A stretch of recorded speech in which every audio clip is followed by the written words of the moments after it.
This is episode 592. And today we're going to be talking about 5 ways to focus on your goal or keep focused on your goal. Life is nothing but an obstacle course. It really, really is. And it's all about getting through that obstacle course to your desired goal that most people seem to have a problem with, right? We set a goal and we think it's going to be a straight line, and we start going, and we hit an obstacle and we stop and we go, let me try something else. And so we're building a habit of stopping every time we hit an obstacle, which is not a very good habit to have because lives are full of obstacles. So we want to make sure that we know how to navigate these obstacles mentally, right? And it's only normal to encounter obstacles in your pursuit of your goal. It just is. If you think you're going to be able to set a goal and go after it without any obstacles, without any challenges, you're kidding yourself. And then I would say it's probably not a goal, it's a to-do list, right? Because goals are supposed to stretch you, are supposed to take you outside your comfort zone. If you have a goal of doing the dishes, you're not going to run into any obstacles because you've done the dishes, or at least I hope you have. So those really aren't goals. Those are just to-do lists.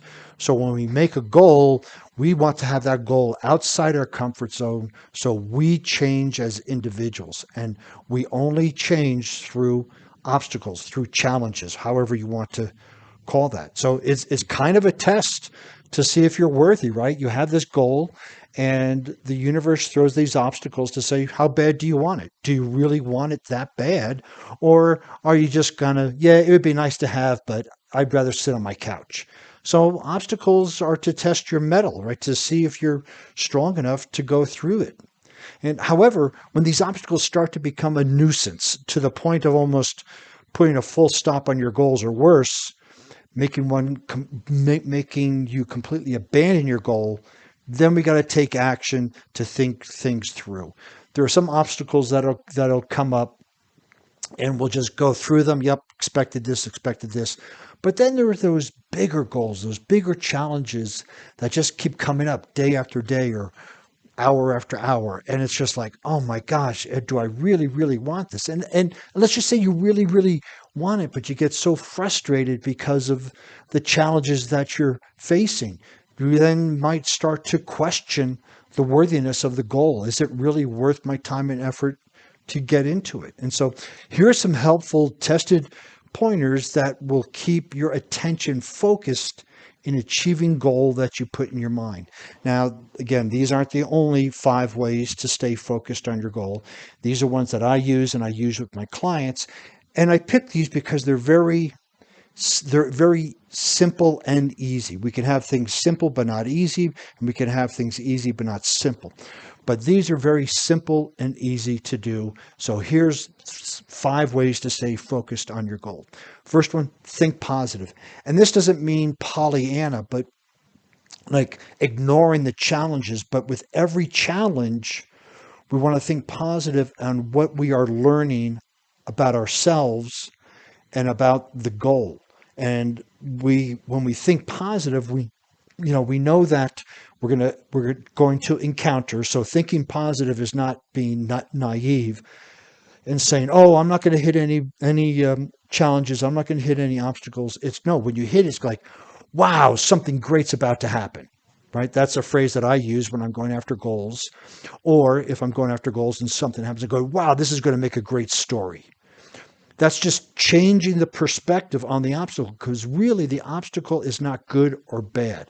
It's a neutral event. It's what we project onto it. So if we project onto it, wow, something great's about to happen, or if we project onto it, wow, this is going to make a great story, that's looking at the obstacle in a positive light. Or, wow, I can't wait to find out what I learn about myself when I conquer this. As opposed to, oh my gosh, here we go again, blah, blah, blah, right? The Eeyore, oh my, Winnie the Pooh, right? Eeyore with this big cloud of dust over him. So thinking positive is just not, I'm never going to have challenges. It's when you hit those challenges, what is your attitude towards them? How are you improving yourself as an individual towards them? So thinking positive is one of the surest ways and the best ways to to keep focused on your goal. The other is keep a clear and relaxed mind, right? We don't want to get uptight and tense and anxious about our goal. Oh my gosh, because what happens is a lot of us will set a goal and put a deadline on it, or put a lifeline on it, or put a due date on it. And we start to approach that due date and we're not going to hit it. So we get all tight, anxious, worried. And in reality, we are the ones that set that date based on what, who knows. And so all we have to do is keep that clear, relaxed mind. And if we have to, we move the date out, but we don't change the goal. So let's just say that you had a goal of losing or weighing a certain amount. Let's just say 120 pounds by the end of July, and you're at 140 right now. Oh my gosh, it's not going to work. I have to starve myself. Just relax with it and go, you know what? Had the holidays, had this come up. I need to focus on improving my nutrition, improving my workout. So instead of the end of July, I'm going to move it to the end of August, but I'm going to still do all the things. When you have that little bit of a buffer, but you can have a relaxed mind and think clearly towards the process of achieving that goal.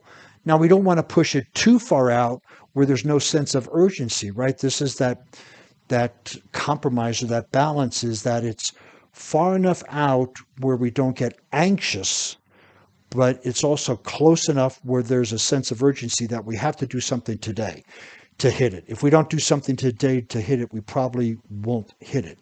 So we want to make sure that we have the goal that is out far enough that we have a relaxed mind, but close enough that there is a sense of urgency with it. And when you combine those two, you can have, a clear and relaxed mind towards the process in achieving that goal. Persist and persevere. There is nothing more important than keep going, right? This is grit, resilience, mental strength, however you want to call it. But we have to keep going. The only time you fail is when you give up. Even if you make 1% closer to your goal every day, it'll take you 100 days, right? 1%, 1%. Actually, it'll take you less than 100 days because of the compound effect. But you have to persist. And this is persist and perseverance and consistency, I would add to that. So every single day, you need to take an action towards that goal.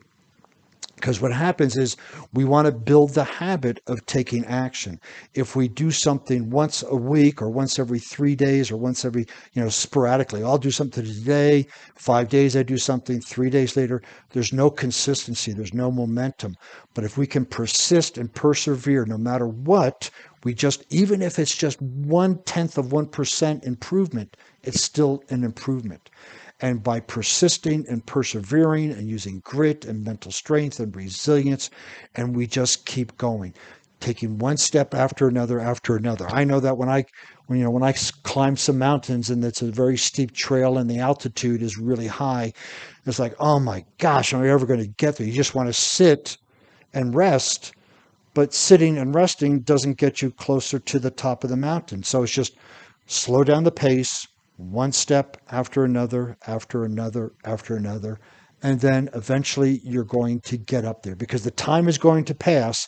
24 hours will pass, 12 hours, whatever else. It's going to pass whether you do something or not. So why not do something and persist and persevere towards your goal?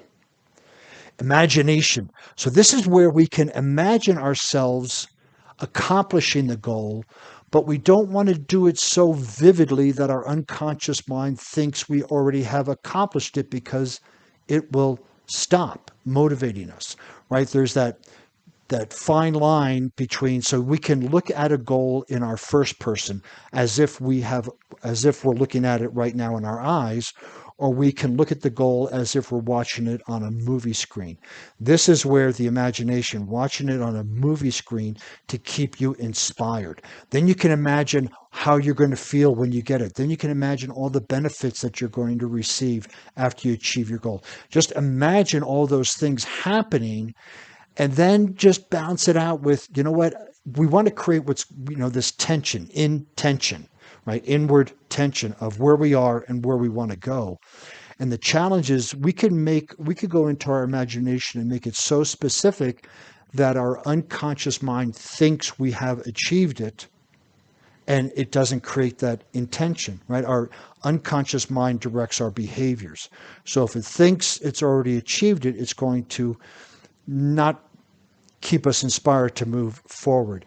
So we want to use our imaginations of, this is what's going to happen when I hit it. This is what's going to happen. This is how I'm going to feel. But then do it as if you're watching a movie to keep you inspired and motivated, as opposed to, I've already got it. There's no need to do anything else. Ask for help. Right? When you are facing challenges, you may face a challenge that you just don't have the solution for because of the particular goal that you're after. It could be a nutrition goal, it could be rock climbing, it could be weightlifting, it could be sales, and you just don't have the technique yet. So asking for help from a mentor, from a coach like myself, or from a friend who has achieved what you want to achieve. Make sure that whoever you ask for help has achieved what you are trying to achieve.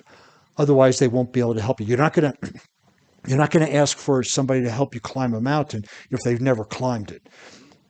We want to make sure we ask for help from the right individual or the right person, but asking for help can save you an awful lot of time. And you will learn things in the process. So asking for help doesn't mean that you're not doing it yourself. Asking for help is, hey, show me how to do it, not, hey, can you do it for me? Right? There's a different one. We want to be responsible for our own actions and our own success. So we ask, how can I do this? Not, can you do this for me? So when we can ask for that help, we can put all of these things together. So just keep in mind that, you're going to experience ups and downs. You're going to make great progress, and you're going to make not so great progress. How quickly you move from the down to the up is essential. We don't want to stay in the valleys. We want to hit the valley and go, okay, here it is. Let me keep climbing. This is where that perseverance and persistence comes in. And keep the benefits in mind. Keep the payoff in mind, that when you hit this goal, what is it going to be like? How is your life going to change? What's going to happen to you physically, mentally, emotionally, spiritually? Keep all those benefits in mind. And then talk and act as if you're the person who can accomplish it. Because often we act as if we can't accomplish something, and then we doubt ourselves and we don't accomplish it. So talk and act as if you are the type of person that can accomplish the goal that you're after. And that will reinforce the unconscious mind to help you move forward. If you'd like to see the show notes on this, you can go to warriormindcoach.com, see the show notes, listen to other podcasts, read some blog posts, and over there you'll be able to request a breakthrough session as well. And since you'll be on the internet, please follow me on LinkedIn, Facebook, Instagram, and Pinterest under Warrior Mind Coach.